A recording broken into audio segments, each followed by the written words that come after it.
IVM. Hey everybody, quick request once again, if you could help us out by filling out our survey. It's at ivmpodcast.com/survey. This really helps us talk to advertisers about the kinds of people listening to these shows. Really do appreciate your help, and we're going to be doing a random drawing, and we'll be sending out some IVM swag. Hope you enjoy that. Hi, I'm Utsav, a behavior researcher by training and a slow traveler by passion. Postcards from Nowhere is a travel podcast where I condense a decade of travel experiences and explore not just the where, but also the why and how to travel. My stories emerged from slow traveling the less explored parts of the world: Bosnia and Herzegovina, Armenia, Uzbekistan, and even China. At the end of each story, I give practical tips and new ideas about how to travel better. This week, as we wrap up 2020, a unique way to look at the year gone by and how it could inspire us to rethink the way we travel. In 1895, he ran away from his school in Germany, which he hated because it emphasized rote learning rather than visual imagination. He enrolled in a Swiss village school based on the educational philosophy of Johann Heinrich Pestalozzi, who believed in encouraging students to visualize concepts. At a mere 16 years of age, he came up with a thought experiment and declared, "I would like to surf on a light wave. Thus would I unlock the mysteries of light." This boy was none other than Albert Einstein. He fantasized about riding a beam of light and imagined that time stood still. He gave up the absolutism of an inflexible space and time in favor of the speed of light. And that single thought experiment flew in the face of Newtonian physics and revolutionized the way we conceptualize the universe. It forced us to reconceive our universe as an impermanent living process with an origin in a Big Bang, still expanding with the energy of creation, and home to extravagances like black holes. Black holes, when first conceptualized, they were the unwanted product of plasticity of space and time, grotesque and extreme deformations with grim instabilities. They were things which could suck away anything which came into their vicinity. Once inside of a black hole, things cease to exist. Do black holes feel like 2020? Or at the very least, what 2020 did to travel? In the most unimaginable of ways, we had to reconceive our world and ways of living. It imposed unforeseen limits on our mobility, a fact of our existence which we took for granted. It even made walking freely a luxury available to only those who were far away from civilization. While our minds took flights of fancy, our ability to physically take off came crashing down. And with it, all our plans to go see the wide, wondrous world. Just as we were warming up for a summer littered with plans of expanding our horizons, we were ensconced in our private little spaces. For me, it brought to a premature halt my plans of traveling across the Pamir Mountains, high up in the Central Asian Republic of Tajikistan. I wanted to hike the Fan Mountains, see Lake Iskandar Kul, and experience what is considered to be one of the most hospitable countries in the world. I was seeking an answer to a more fundamental question. What makes people go out of their way and be kind and welcoming to absolute strangers?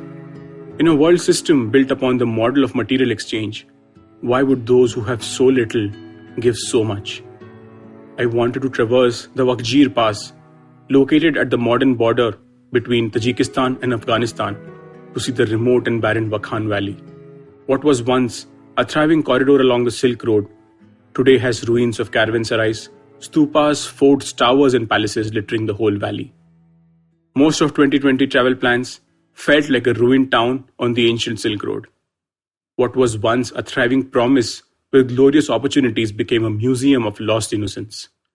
The innocence of our travel dreams was spoiled by the limits of what we could do.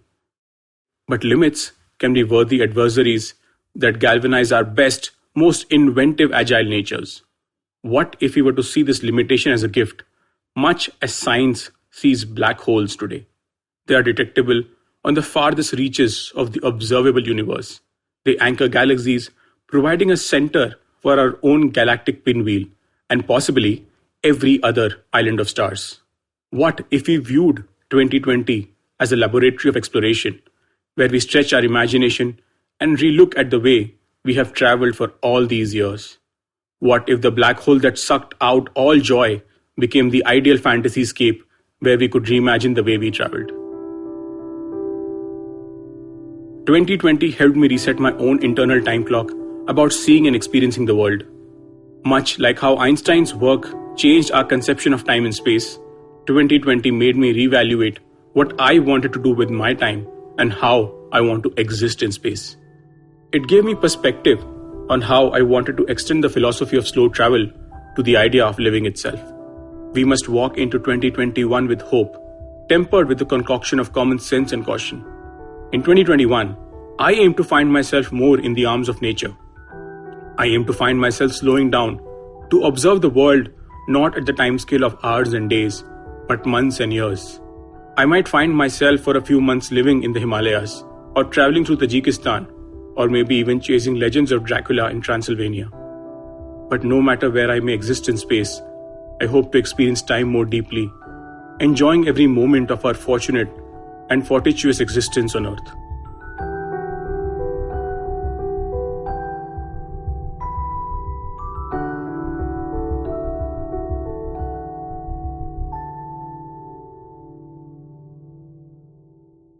If you like this podcast, don't forget to check out other interesting podcasts on the IVM network.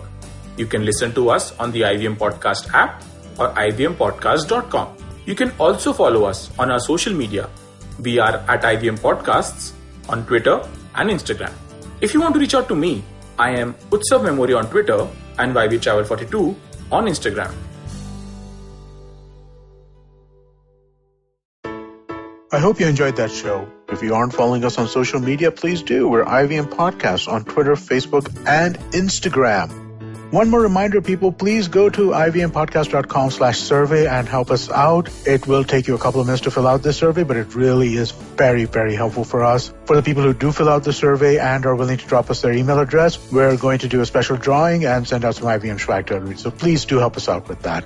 But what a week it's been on the network. There's so many things to talk to you all about. Let me run through some of the biggest highlights really, really quickly, right? So Sanjay Jha was on Cyrus Says. What an incredible conversation. I mean, I can't say enough about it. Check that out. We had Hansal Mehta on Marukinaya's Note talking about 1992 scam. Amazing stuff. We had Vishal Gondal talking to Nikhil Advani about his career in film. On Storytellers and Storysellers, Vineet spoke to Gunjan Arya, the CEO of OML, and Samiksha Unyal from Bacardi about the history of NH7, the Weekender Festival. On Postcards from Nowhere, Utsav had an amazing episode about the Bushmen of Kalahari. Begin the Journey, Ashish Vidyarthi talks about career choices. On Naan Curry, they talk about cake. What a fun show that was. And on This Round is on Me, we had Dr. Sanjay Arora talking to Gauri about Suburban Diagnostics and Company and what he sees as the future of healthcare in India. And for our Tamil speakers, if you haven't been checking out Sivakami and Sabatam, why haven't you? Please do go check that out. Kavita's doing an amazing job telling that story.